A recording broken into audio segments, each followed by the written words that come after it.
Here I've got Xiaomi Redmi Note 9S, and let me show you how to locate IMEI and serial number on the following device.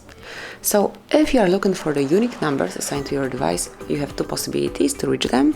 The first one is to open your phone dialer and now just enter a secret code, which is *#06#. And here you've got all the numbers, so both IMEI numbers and serial number assigned to your Xiaomi are right in front of you. Tap on OK to close it, and now we can open those numbers through the settings.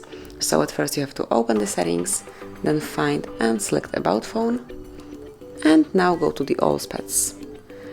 And here go a bit lower where you'll notice Status, and now by tapping on Model and Hardware you can locate your serial number, it's right here, and then a bit lower you've got both IMEI numbers.